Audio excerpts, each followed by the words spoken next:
செந்தில் பாலாஜி, அதாவது முன்னாள் அமைச்சர் செந்தில் பாலாஜி என்பவர் சர்ச்சைகளுக்கு அனைத்திற்கும் பெயர் போன ஒரு அமைச்சராகத்தான் இருந்தார் அவர். ரைட்டு. எல்லாருக்கும் தெரியும், அமலாக்கத்துறை வழக்கிலே அவர் சிறையில் இருந்தார். அந்த சிறையில் இருக்கக்கூடிய காலகட்டங்களிலே உச்சநீதிமன்றம் அவருக்கு ஜாமீன் தர மறுத்தது ஒரே காரணம், அவர் மந்திரியாக இருந்தார். மந்திரி பதவியை ராஜினாமா செய்யாமல் இருந்தார் என்பதற்காக. ரைட். அப்பொழுது ஒரு பதவியை ராஜினாமா செய்துவிட்டு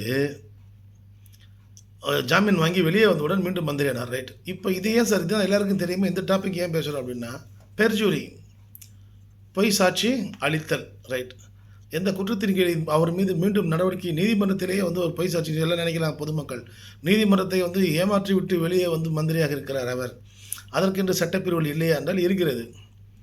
அப்போது இனிமேல் பேசுகிறதுனா இருந்தால் சப்போஸ் அவர் ஒரு ஃபால்ஸ் அஃபிடவிட் போட்டிருந்தால், இல்லை நான் மந்திரி பதவியை ராஜினாமா செய்து விட்டேன், எனவே எனது ஜாமீன் முடிவை நீங்கள் பரிசீலிக்க வேண்டும் என்று அவர் ஏதாவது அஃபிடவிட் போட்டிருந்தால், திரும்பி வெளியே ஒரு பதவி ஏற்றிருந்தால், இரண்டையுமே கிளப் செய்து அங்கே இருக்கக்கூடிய சுப்ரீம் இருக்கக்கூடிய ரிஜிஸ்ட்ரார் ஜெனரலிடம் ஒரு புகார் மனு கொடுக்கலாம்.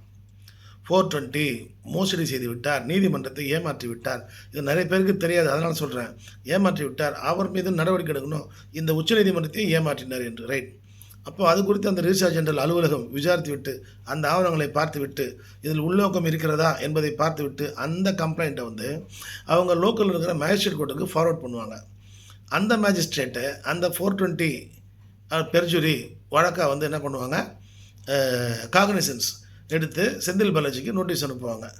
இப்போ இதிலெல்லாம் டாக்குமெண்ட்ரி எவிடன்ஸ் தான் வெரி கிளியர். இந்த ப்ரொசீடிங் ஸ்ட்ராட்டஜியில் நிச்சயமாக செந்தில் பாலாஜி அவர்களுக்கு யார் தப்பு செஞ்சாலும், அவர் மட்டும் இல்லை, யார் தப்பு நீதிமன்றத்தை ஏமாற்றும் குற்றம் யார் செய்திருந்தாலும் அவர்களுக்கு தண்டனை என்பது கிடைக்கும்.